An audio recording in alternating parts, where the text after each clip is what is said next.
The horrifying assault and gang rape of the woman driving on the Lahore-Sialkot motorway last Wednesday has shaken the citizens of Pakistan to the core.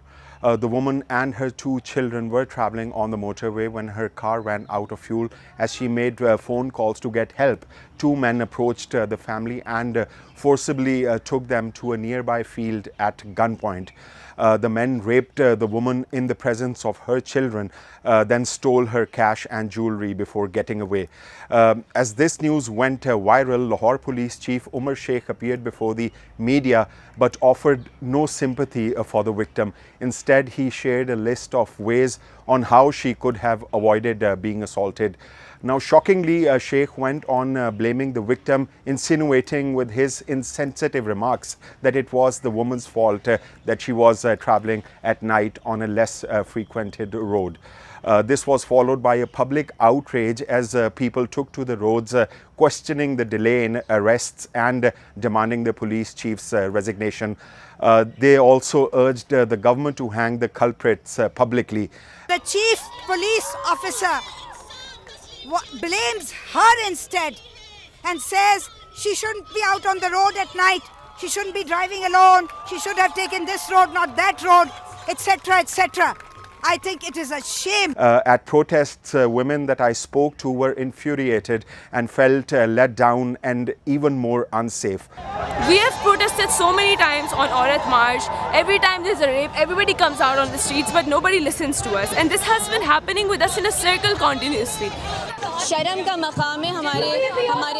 It is a matter of great shame for our country, for our government, for our police that such a terrible incident has taken place here. And on top of that, people are saying awful things and victim blaming. There can be nothing more shameful for a country where mothers, sisters, daughters, nobody is safe. There is a long list of reasons why women in Pakistan feel unsafe, while senior officials and public office holders continue to perpetuate this wild notion that the victim is somehow responsible for the assault or that a woman should not leave her home without the protection of a man. Human rights experts say this attitude is unacceptable and the government must remove such officers from duty if it wants to demonstrate to the women that there is hope for their security. Unfortunately, there are quite a lot of loopholes in the legal system of Pakistan. Many believe the weak justice system favors the criminals and they often get off scot-free. They say incompetence in the part of law enforcement agencies will only encourage a crime in the future.